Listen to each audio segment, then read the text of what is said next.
minsan kaya Ayan mga Kalingap, isang magandang umaga po sa inyong lahat. So ayan, napakaaga po namin dito at mapa-check up po kami ni Nanay Maribeth. At yan, mula po ito kay Ma'am CNC South Dakota, USA na nagpabot po ng biyaya para kay Nanay Maribeth. Yan pa nung kung matatandaan po ninyo mga Kalingap na si Nanay Maribeth po ay mayroong Parkinson disease, and ngayon po ipapacheck up namin kung ano po yung bang mararapat po na inumin niyang gamot kasi si Nanay Maribeth po ay namamanas. So, ayan, pag namamanas po si Nanay Maribeth ay nahihirapan po siya. Ando na po yung paghirap paghinga at di na po siya makagalaw at sobrang sakit po ng buong katawan niya. Kaya ngayon po ay mapacheck up po siya dito sa diet. Namahan ko muna po siya. At magang-maga po kami naggising. Kasama ko din po yung kanyang anak para meron po mag-alalay para sa kanya. At yan. Maraming salamat po kay Ma'am CNC South Dakota, USA sa pinabot niyo pong biyaya para kay Nanay Maribeth. At kung bago pa lang po kayo sa YouTube channel, ako po si Vincent Calyada. Please like and share po ng aking mga videos, and don't forget to hit the notification bell para lagi po yung updated sa aking mga videos. At maraming salamat po sa mga viewers, subscriber, sa mga sponsor, sa mga minamahal kong OFW, sa mga hindi po na-skip ng ads. Maraming salamat po sa patuloy yung pagtitiwala sa inyong masipag na scouter. So ayun mga Kalingap, at kamustahin po natin si Nanay Maribeth. At sinabihan ko po pala ito na huwag mag-inom kahit ano, o huwag magkain po kasi i-check up po siya ngayon. Tara po. Ayan mga Kalingap, si Nanay Maribeth. Buti ngayon Nanay, hindi ka po nag-inom ng gamot po. Wala pa akong iniinom kahit ano. Wala ka pa pong iniinom kahit ano. Wala pa. So, ayan, dito natin malalaman Nanay kung ano po yung mga gamot na dapat mong inumin. Ano po? First time niyo lang po dito magpa-check up Nanay? First time lang. Kasi ito, private na po ito. Ayan po. Saan ka po karaniwan nagpapacheck up po? Probinsya. Sa provincial po. So ngayon Nay, dito na private tayo Nay, para mas malaman natin kung ano po yung sakit niya Nanay. At ano pa yung dapat na inumin niyo pong gamot. Ano Nay? Kung ano malaman ko ano pa iba kong sakit. Ito po Nay, Kasi- internal medicine po ito Nay. Magaling po sa internet. Kaya kagabi di ako nakatulog na ganun sakit ang puso ko. Naging sakit po ang puso niyo po Nay. Kaya nahirapan ako ngayon para ang bigat ng dibdib ko ngayon. Hindi ka na naman pati Nanay. Pag wala pa kung na gamot, ganito ang klase. Pero dapat Nay, nagdala kayong gamot na. Meron may dala ko. Para after kain lang muna, tapos inom na po agad ng gamot. So yan Nanay, yung nagpabot po sa iyong biyaya Nanay, ay si Ma'am CNC. Tanda niyo po yun Nanay? Opo. Siya po ang nagbigay po sa inyo ng ng pampa-check up ulit Nanay. Si yan nga, nakita nga yung kalagayan mo at gusto niyo malaman din yung kaano ng sakit mo at kung ano po dapat yung inumin mo Nanay para maging okay ka na po. Kasi mahirap po Nanay na nagang sobra tayo sa pag-inom ng gamot. Kasi baka yun na po yung cause ng pagmamanas mo Nanay. Di ba po? Ngayon po, ano po yung nararamdaman niyo Nanay? Yun lang mabigat ang dibdib. Mabigat ang dibdib po. Tapos medyo masakit pa. Masakit ang puso niyo po. Pero Anong ba po Nay? Kumikirot? Mga ganun po? Ano pong ano? parang pinipiga. Parang pinipiga po ang puso niyo. Saan po talagang sa puso pong nararamdaman niyo o sa labas po? Sa puso atat sa ilalim. Sa ilalim po. Talagang kailangan natin Nanay mapatingnan yan So paano yung pag hindi ka nagkakatulog yan kasi hindi Nakaupo lang ako kung ano nung ginagawa ko para Pag hindi ka pa nagkakatulog. kasi pag ako nakaupo lang inaantok ako dito man kaya matulog para akong mawawala ng paghinga. Pag nagkatulog ka po. Nararamdaman ko kung anong nararamdaman ko masakit sa katawan. Kaya ginagawa ko, nililibang ko yung sarili ko. Pag Yung magdamag ka po palang hindi nagkatulog simula kagabi. simulang alas 12, nagbangon ako. Kala ko nga madaling araw na. Pero nagkatulog ka po kahit papano. Pag ako nakain ng gamot, Opo. natulog na ako minsan, di ko na nakukuha kumain ng gabi yan. Kasi gusto ko diretso ang tulog ko. Opo. Pag ako nawalan ng hindi sa iyang gamot ko pagtulog, saka ko nabangon. Tapos makain ako, kain mo na lang ako ng gamot para makatulog.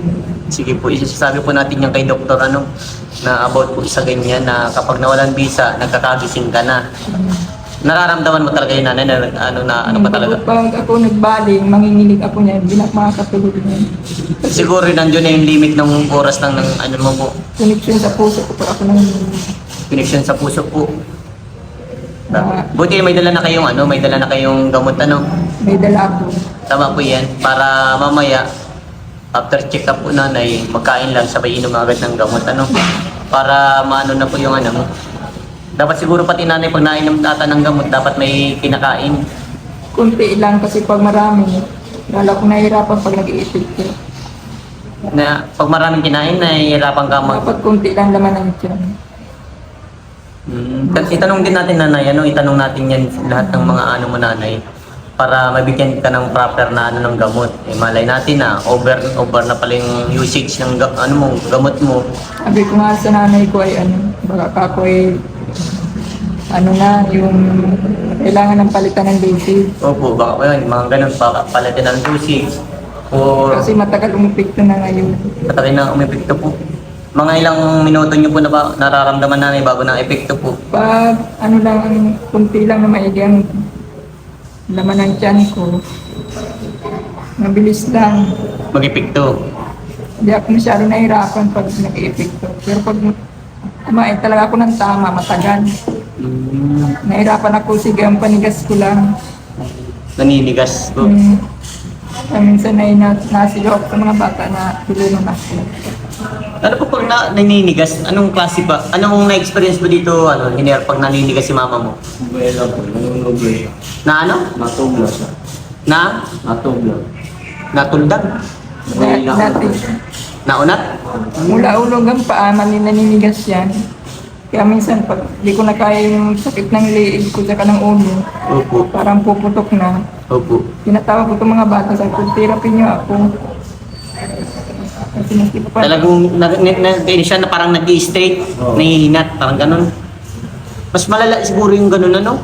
Ano yung, kailan nyo lang yung napansin? Matagal na o ngayon lang? Matagal na. Yung bago, Basta uminom ako ng gamot, pag nag-epekto na, gano'n na ako. pag nag-i-epekto pang gamot, naging ganun ka. Naninigas muna ako bago na, Naninigas ka muna po. So, kaya itatanong din natin po yan kay kay Doc para malaman po natin yung nanay. Anong oras ba ang dating ni Doc? Ang isang oras, mga 9:20. Once hours. Wala sa isang oras po. Sa mga 9, mga 10 before. Hindi lalabas. Sige po, salamat po. So, maghihintay tayo nanay ng mga ilang oras po nanay. Para patingnan na natin nanay kung anong nararamdaman mo. Nanay, at least kampante ka na po ngayon nanay. Na malalaman natin kung ano dapat yung gamot po salamat nga niya at dininig ng Panginoon. Dasal ko na makapagpa-check up. Lagi kong dinadasal kita. Oh. Sana ako ay may mag-sponsor para makapag-check up ako. At dinig ka nanay yung panalangin niyo po Magandang regalo din sa akin. Bakit nanay, ma-birthday ka na po? Sa abad.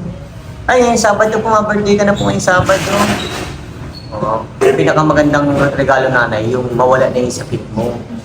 Yun ang pinakadagis. Nay? Isa rin yan sa ipinili. Ano po? Isa rin yan sa pinapanalangin ko. Opo, nay. Para maging ayos-ayos ka na nanay, Yung balik ng dati. Opo. Kunting lang nanay, kunting tiis lang nanay.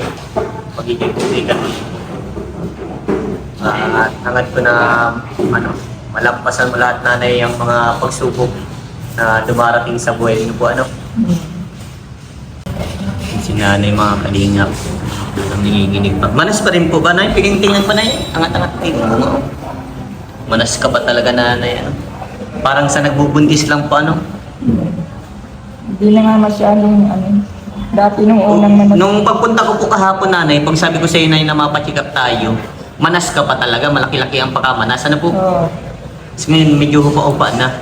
Yan, sabihin nyo din nanay, sayaan nyo na masama din pa ako sa loob. At sasabihin ko po nay, na bakit po namamanas ka, Sabihin mo po lahat nanay para maano natin yung Kasi tatanungin ka man po yan ni Doc, ano po ang mga nararamdaman nyo.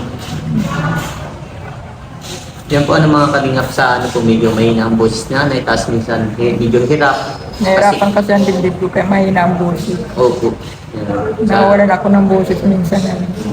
Kaya, ayan mo po, Nay. Makakaintindi man po yung mga viewers natin sa nangyayari po sa iyo, Nay. Basta at least ngayon, Nanay, kampante na po yung loob mo na nandito na nang kakapachikap ka naman, mabibigyan ka ng proper na gamot po, Salamat sa Panginoon at ako'y tinugon ng lahat ng panalangin ko. Opo, Nay. Basta, Nay, dasal lang po tayo. Walang ibang mabisang gamot, Nanay, kundi ang panalangin, Nanay. Yan. Gawin po natin lahat, Nanay, para maging okay ka na po. Yan nga, sa Parkinson disease mo, Nanay, at sinasabi niya talagang walang kagamutan niya daw yan.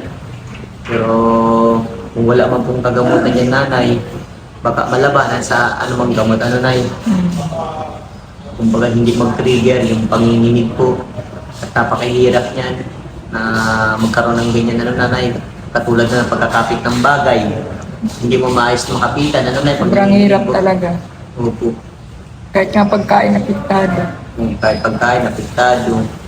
At ang doon, Nanay, lahat ng gawain, apektado. Po? Kapag walang gamot, wala talaga. Napakahirap. At sa mga butihing natin, mga viewers, sa mga may gustong magpaabot po ng kanilang pagmamahal para dito kay Nanay Maribeth, maaari niyo pa akong i-message sa aking Facebook page na Vincent Calyada, At ayan, para matulungan po natin si Nanay Maribeth kahit po sa pang-monthly gamutan po niya. Kasi napakamahal din po ng mga gamot ni Nanay nung una po kami bumili, at ewan ko lang po ngayong araw na ito kasi magpapa-check up pa lang po kami at di ko po alam po ano pong gamot ang bibigay kay Nanay. Siguro mahal din po ang ibibigay ng gamutan po dito kay Nanay kasi po ito pong gamot, itong sakit ni Nanay talagang grabe. Kahit mga viewers nagsasabi na grabe daw po ang ganyan sakit, po. Engineer, bantayin mo lagi ang mama mo, na gawin nyo lahat para kay mama nyo. Para huwag nyo masyadong pagudin, bawal na siya yung masyadong mabibigat ang trabaho. Kasi yan, gaya sabi ko sa inyo, mahal ninyo ang magulang dahil ang magulang gagawin lahat para sa mga anak. Pero kung ganito, maintindihan mo sana yung kalagayan ni mama mo, Kasi si mama mo, grabe ang pinagdadaanan sa buhay. Hindi na sa inyo may bigay lahat ng gusto ninyo. Sa kadalanan si mama mo ay may sakit. Kumbaga, tayong mga anak, tayo nila mag-intindi. Basta ang gawin ninyo, mag-aral kayong masyado, magsumikap kayong mag-aral para makuha ninyo yung gusto niyo sa buhay. Para matulungan niyo someday si mama ninyo, Si mama niyo, tingnan niyo. Bali niyang magulang, At yung ginagawa ninyong sakripisyo sa pag-aaral, kay mama niyo yun someday, Pag nakatapos kayo, i-treat niyo si mama niyo, igala niyo, mga ganyan. Magiging masaya yun si mama mo, Nay? Lumalaban lang nga ako para sa kanila. Tama yan. Dapat kayo din, sa mga anak, lumaban lang din para sa magulang, Kasi napakahirap ng sitwasyon din ninyo, basta Nay, dasal lang po, Nay. Grabe, nanginginig po. Sila po ang lakas ni Nanay. Mga anak niyo po. Sabi ko nga sa kanila, mais kayo at ako nagpapakatibay kalumang ko para lang sa inyo. Opo. Makita ko lang kayo nakatapos, masaya na ako. Opo. Yan ang pinakamagandang bagay na regalo ko sa inyo, Nanay. Kaya magsumikap lang.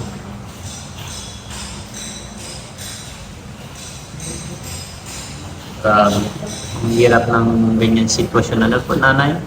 Oo, grabe ang hirap. Kasi lagi akong nananalangin na maging si Lord na gumaling ako. Opo, nay. Kasi hinahanap ko na rin yung mga gawa ko dati noon. Pagpatrabaho, maibigay ko yung mga kailangan ng Anak mo. mga anak ko. Kung noon, nanay, talagang kayang-kaya talaga po. Kayang-kaya po. Kahit sabi ko nga, kung di ako nagkaganito kahit hanggang college, kaya ko yung kahit pinahan. Opo. Talagang sobrang banat lang ng buto. Kumbaga kayang-kaya, nanay, noon, ano. Ngayon lang po, nanay, ano talaga, binigyan ka ng napakahirap na problema, ano, nay. Sobrang ang binigay sa akin na Pero kakayanin po. kakayanin ko para sa kanila. Yan, tama yan, nay. Yung pang pinakamagandang gawin po natin. Grabe. Basta ano lang, nay. Yan, hintayin na lang natin yung doktor po, ano. At maya-maya magkain na din po kayo after check-up nyo po, ano. Para ano. Then, pag ano, nanay, after check-up, pag bigay ng reseta, ako na po bibili ng gamot. Sabay, saan tayo magkita-kita kaya? Terminal kayo ng Talisay? Doon kayo nagbaba kanina? Ano kayo, nag-jeep? Nag-jeep kami, wala kang makuha ng tricycle. Jeep, sabay tricycle na lang. Pag umaga kasi punuan ng tricycle. Sige. Kahit doon na lang sa terminal ng jeep, ano? Hintayin niyo ako doon, ano? Para, biyayang kawigan kayo, ano? Biyayang Talisay? Santa Cruz. O, Santa Cruz? O, sige. Doon niyo pa ako hintayin, ano? Pag ano, para mabili ko yung iba yung gamot, ano po, nay? Hindi pa sa ano lang. Wait na lang tayo, ano, nay? Para malaman natin. Then, ano na yan, magsunod ka po pag ano, kung ano po yung ibigay na gamot pa, ano? Huwag dapat over ang inom, ano po, nay? Para hindi ka na po mahirapan. Dapat kailangan mo din po ng ano din ng disiplina sa sarili po, ano? Kasi pangit po yung inom ng gamot na hindi tayo nagsunod sa ano ng doktor, ano po? Sige, nay. Ayan mga kalingap, andyan na din po si Doc and ayun, mapasok na din po si Nanay para mag-check up po, ano, tatawagin na lang po. So ayan, abangan nyo po kung ano po magiging resulta ng check up po ni Doc para kay Nanay Maribeth po, ano. So tara mga kalingap. So ayan mga kalingap, at ayan, nakalibre tayo sa pagpa-check up at nalaman po ni Dr. Salamat po kay Dr. Mulabit Tabanaw na ayan, nakalibre po tayo sa pagpa-check up ni Nanay Maribeth at nalaman niya po na for charity itong ginagawa natin. Pero andito po meron siyang ano po na binigay na reseta ni Nanay bago po sa hindi po sa nakakatulog, tapos yung tuloy-tuloy lang din po yung ano yung sa gamot po ni Nanay Maribeth po. So ayan, salamat po Dr. Tabanaw sa binabod niyo pong ano, biyaya na din po ito kasi nakatulong po kayo sa kay Nanay Maribeth po. Mabili lang po kami ng gamot po.